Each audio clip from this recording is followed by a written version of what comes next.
Both American continents were populated over several millennia by various peoples with their own beliefs, about whom we don't have much information. We know few details about some important civilizations in Central and South America, such as the Aztec, Mayan, and Incan civilizations, from the accounts of Spanish conquistadors and from the few remaining writings, such as the Popol Vuh of the Mayans or the missionary Bernardino de Sahagun's encyclopedia about the Aztecs.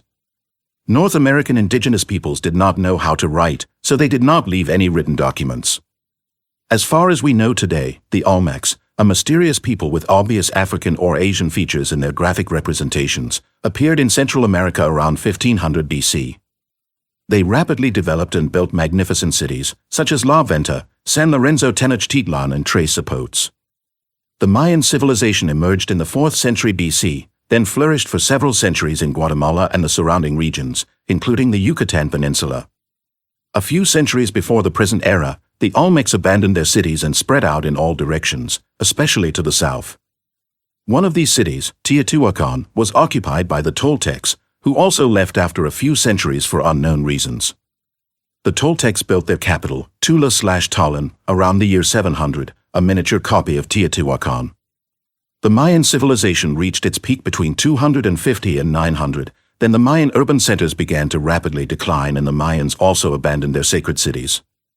The Toltecs left Tallin in 987, traveled over 1,000 kilometers and settled in Chichen Itza, the former city of the Mayans.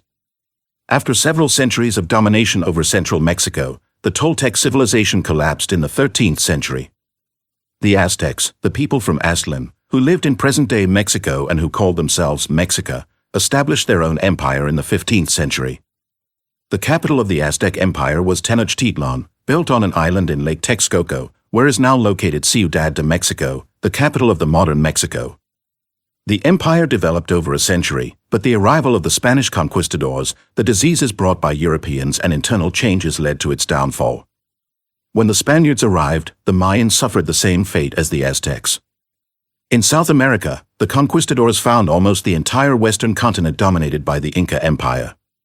It was founded in 1438, when a strong leader from Cusco conquered other tribes in Peru, integrating them into a federal system in which the emperor was considered the embodiment of the sun god Inti. This empire was also destroyed, the last Inca fortress being conquered by the Spaniards in 1572. The Olmecs developed the calendar and the ball game, which were adopted by almost all Mesoamerican peoples along with the Olmec religion, which included ritual sacrifices. For this reason, as the Spanish missionaries observed, the Mayan and Aztec religions are very similar, having in common the calendar, human sacrifices, and a pantheon of gods with snake or bird aspects. For the Aztecs, the universe included the heaven, which had 13 levels, the earth, and the underworld, with 9 levels. The universe arose after the hermaphroditic god Ometeotl created himself from darkness. He gave birth to the 4 Tezcatlipoca gods, Quetzalcoatl, the white Tezcatlipoca, Xitltotec, the red Tezcatlipoca, Huitzilopochtli, the blue Tezcatlipoca, and the black Tezcatlipoca or just Tezcatlipoca. The 4 gods killed the female crocodile Cipacli and made the world, Tlaloc, the god of rain, Calcayatlicu, the goddess of lakes and rivers, and humans from her body. Because Tezcatlipoca lost his foot during the fight with Cipacli, he became the first son. Angry, Quetzalcoatl hit him with a stone club, threw him from the sky and took his place. Because Tezcatlipoca turned all people into monkeys, Quetzalcoatl destroyed all of them with a hurricane and gave up being the sun. His place was taken by Tlaloc, who was later replaced by Huitzilopochtli. In another Aztec creation myth, Tonacatecutli, a celestial fertility god representing the masculine essence of creation, lived in Omeocan, the highest level of heaven, with his wife, Tonacasihuatl, the feminine essence. In some myths he separated the sky and the earth in Ometeotl, with both masculine, Ometecutli, and feminine, Omesiyutl, aspects, created life and people on the land pulled out of the water by Tonacatecutli. In the Mayan universe, the tree of the world stands at the center of the earth and connects the 13 levels of heaven with the 9 layers of the underworld Xibalba, similarly to the Aztec religion. Each cosmic layer was governed by a different god. This tree, similar to Yggdrasil in Norse mythology, was a species of ceiba, a South American jungle tree that reaches a 75 meters height. In Mayan mythology, the universe was lifeless in the beginning, filled with water and shrouded in darkness. The only light was a spark that surrounded 3 serpent gods who stood in the water, wrapped in green and blue feathers. One day, Three other gods, called the Heart of the Sky, approached them: Kukula Hurakan, Chipi-Kukula, and Raxi-Kukula. Then, the six deities decided to create the world. Two of the serpent gods, Tepu and Cucumats, shouted Earth, and the world emerged from the water. Quetzalcoatl or Tezcatlipoca, the White of the Aztecs, known as Kukulkan or Cucumats by the Maya, ruled the West, was associated with the planet Venus and was described as a huge green snake with feathers. In human form he was depicted with a painted body, wearing a red bird-like mask, known as a Hecalacoscatl or Jewel of the Wind, symbol of the divine breath. In Mayan and Aztec mythology he created the world in the fire, named the plains and seas, discovered corn, tamed animals, and taught his first followers music and dance. According to Spanish chronicler Las Casas, Kukulkan taught humans how to live in peace and had them build important structures. In The God Kings and the Titans, James Bailey wrote the Aztecs' opinion about Quetzalcoatl. He was a teacher, a legend recalls, who taught humans not to harm any living thing and no longer make human sacrifices, but only of birds and butterflies. In the most famous Aztec myth of Quetzalcoatl's birth, he is the son of Coatlicue, who became pregnant after being hit by a feather ball while in a temple, and so she gave birth to Quetzalcoatl and Xochitl. In another version, Quetzalcoatl is the son of the primordial god Ometeotl, born when his father scattered his divine breath on the earth. Being a snake god associated with Venus in the West, who civilized mankind, Quetzalcoatl/Kukulkan, the feathered serpent, can only be the one named Enki by the Sumerians. And his enemy, the god of storm, Tezcatlipoca the Black, about whom Mexican legend said he defeated the feathered serpent at Talon and forced him to leave Mexico, is Enki's rival, Enlil of the Sumerians, also the god of storm. Another aspect of Enlil is Hurakan of the Maya, also known as Kukula Hurakan, Tohil, Balan Zakab, or Kawil, the god of wind, fire, and lightning. Wind, lightning, and fire were Enlil's symbols in the world religions. Hurakan's name became the word for hurricane in Spanish, then adopted by other European languages in similar forms, such as hurricane in English, hurricane in German and Hungarian, hurricane in Czech, or hurricane in Finnish. Hurakan was depicted with one human foot and one made from the body of a snake, his name meaning the one with one foot. This different foot recalls the Aztec Tezcatlipoca, who remained lame after fighting with the female crocodile Cipacli. In fact, there are other similarities between the two Mesoamerican divinities. Both were gods of storm, both destroyed a first generation of humans through a flood, and both had a mirror as a symbol. Hurakan was depicted with a mirror on his forehead, while the name of Tezcatlipoca in Nahuatl means hazy mirror. Thus, both represent the same divinity. We also find Enlil in another pair of divinities, Tlaloc of the Aztecs and Chac of the Maya. Chac, the god of agriculture, rain, and fertility, was one of the most important and complex deities in the Maya pantheon. He was often depicted as a fanged old man covered with scales, with a long, crooked nose, who sometimes wore a shield and a lightning axe, which he used to struck the rain-bearing snakes to produce rain. Enlil was the god of thunder and rain, and the lightning was his weapon in many world religions. Striking the snakes shows his role as an enemy of the snake gods led by his rival, Enki. Moreover, in Mesopotamia it was believed that Enlil taught humans agriculture, which is why the Mayans considered him the god of agriculture. Similar to Chac was Tlaloc, the third son and god of rain, water, and fertility for the Aztecs, a vengeful and violent deity. He ruled over Tolokan, a paradise of souls who died in water, and human sacrifices were made in his name, in which children were drowned. He is depicted with blue skin, bulging eyes, and sharp fangs. According to Aztec mythology, he was born from the female crocodile Cipacli when the four Tezcatlipocas made the world. Tlaloc married twice, first to Zacaquetzal, goddess of plants, love, and flowers, and second to Calcayatlicu, goddess of lakes and rivers. With the latter he conceived Texistocatl, the rabbit god of the moon. Enlil, also a ruling deity of our planet and god of storm, was married to Ninhursag, the goddess of love for the Sumerians. His hideous aspect and violent character in the Central American myths have a very logical explanation, because the local favorite was Quetzalcoatl/Kukulkan, which is why the Mayans' most important calendar was the Venusian one. Their deity's rival was presented as a repugnant god. Xic-Totec was a tribal god of the indigenous Tlapanec population in the Guerrero Mountains. The Aztecs adopted and transformed him into one of their most important gods, Tezcatlipoca the Red, god of war and new vegetation and patron of goldsmiths. He governed the growth of corn along with Tlaloc, the god of rain. Although he contributed to the creation of the world along with the other three Tezcatlipoca, he was also believed to send diseases to mankind. It was said that he skinned himself to feed the people with his skin. Without skin, he is depicted as a golden god, symbol of the corn. At the Tlacaxapolisli festival, his priests flayed prisoners and wore their skin. He is the only one of the four Tezcatlipoca who did not hold the position of sun god.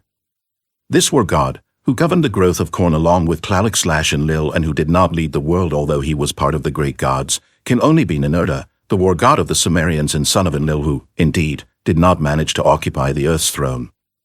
Quatlique, serpent skirt, also known as Tosi, grandmother, or Suacotl, lady of the snakes, was highly regarded by the Aztecs both as a fertile mother goddess and a deity of death who devoured the dead.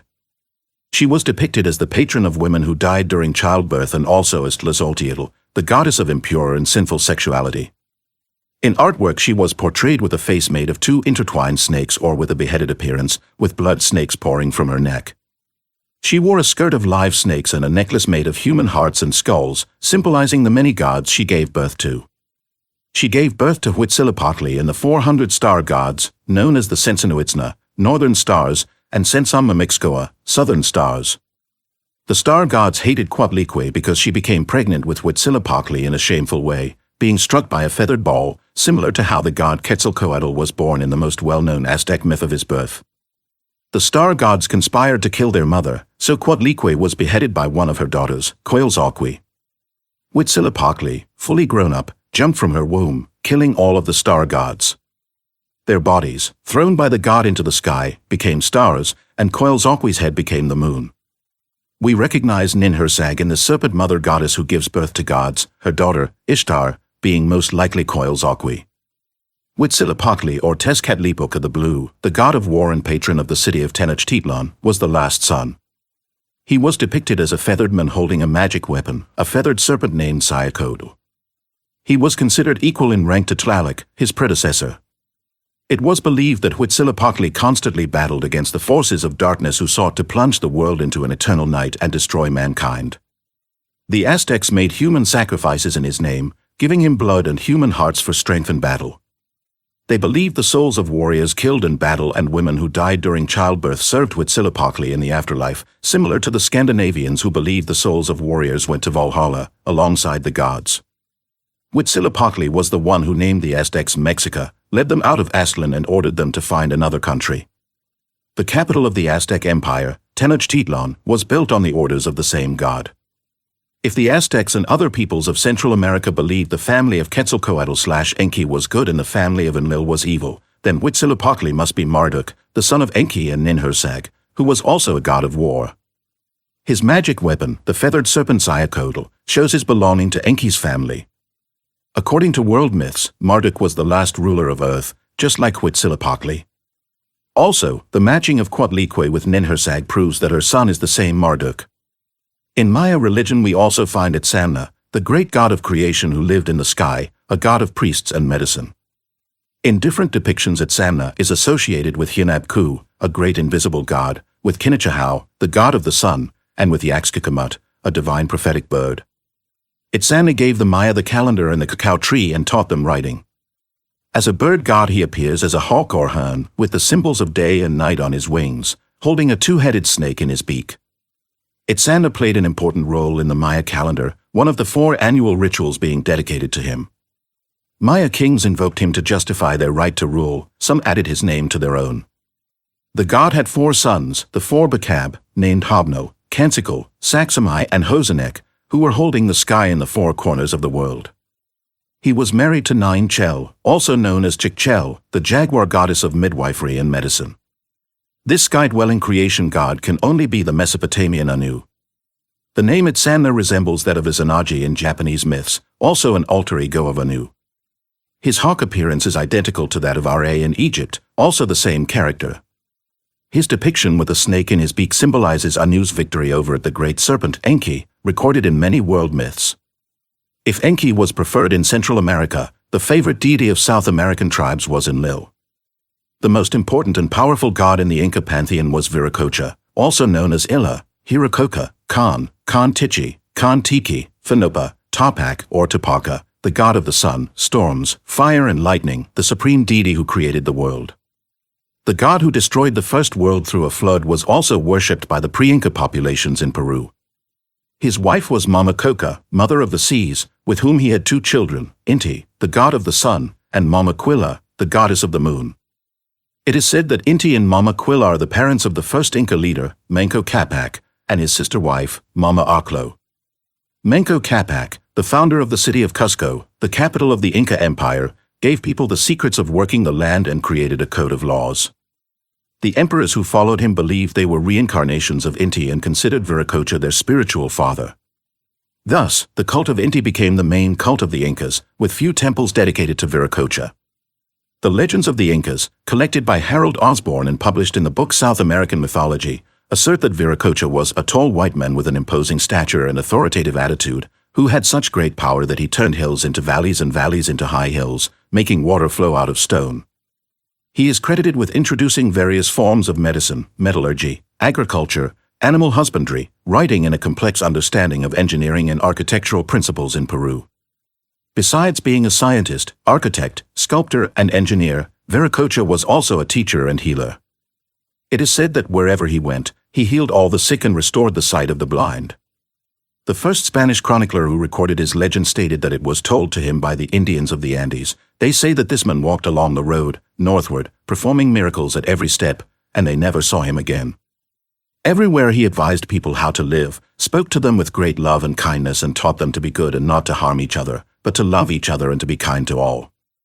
In a legend recorded by Harold Osborne in South American mythology, Viracocha walked accompanied by a suite and spoke to the locals with love, calling them his sons and daughters. Everywhere he went he performed miracles. He healed the sick with a simple touch. He spoke every language better than the locals, who called him Fanopa, Tarpaca, Viracochapacha, Pachacan. Chronicler Juan de Betaño stated in the 16th century history and legends of the Incas that the Indians described Viracocha as a tall bearded man, dressed in a white robe that reached the ground and tightened with a belt around his waist. In a myth recorded by John Hamming in The Conquest of the Incas, Fanopa Viracocha was a tall, white man, whose appearance and presence commanded great admiration and respect. Other legends of the Peruvians, collected by Harold Osborne, describe the god as a white man with an imposing appearance, blue-eyed, bearded, tempered and Puritan, who preached against drunkenness, polygamy, and war, who wore a chusma, sleeveless shirt, that reached his knees, a white man with an imposing stature and authoritarian attitude, or a skinny, medium-height man, bearded, dressed in a fairly long mantle. Viracocha traveled surrounded by followers, who had the role of carrying the message of their master to all corners of the world. Pear's Encyclopedia of Myths and Legends, Oceania, Australia, and the Americas of 1978 calls these companions of Viracochas. Then Khan Tichi gathered his followers, who were called Viracochas, and Khan Tichi ordered all Viracochas, except for 2, to go east. The same name is used in the myths collected by Harold Osborne, so those Viracochas left for the provinces where Viracocha had sent them. The Incas also called the god Illa, a name that comes from the Semitic root el/il, which designated Enlil. The authoritarian attitude that he displayed suggests the same god, the ultimate source of authority on earth. In the center of the Sun Gate calendar in the Kalasasaya complex there is a depiction of Viracocha. His face is harsh and severe, he wears an imposing crown on his head and holds a thunderbolt in each hand. Enlil was the king of earth, a title symbolized by his royal crown, but also the god of storm, highlighted by the thunderbolts in his hands.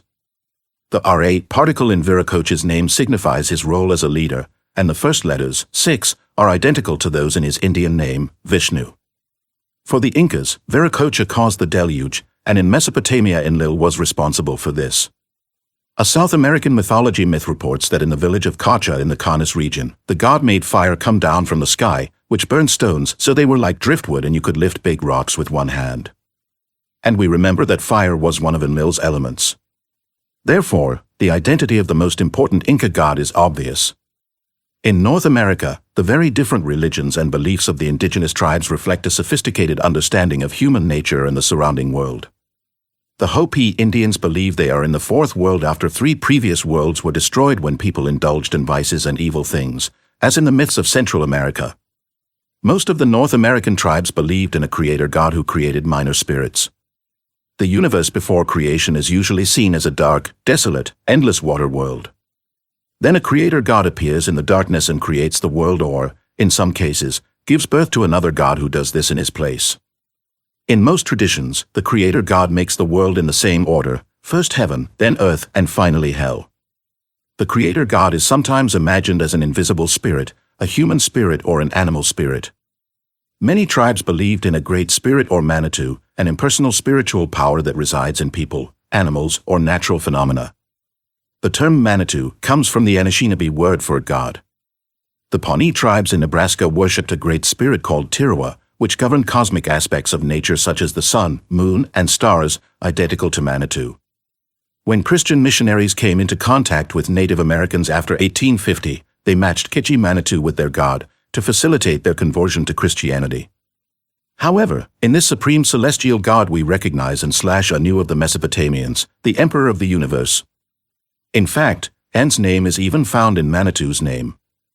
Given the similarity of American religions to those of the rest of the world, as well as the many archaeological mysteries of these two continents, it seems that American myths are not fairy tales, but lost histories of mankind, and Manitou, Quetzalcoatl, and Viracocha are the same deities found all over the world.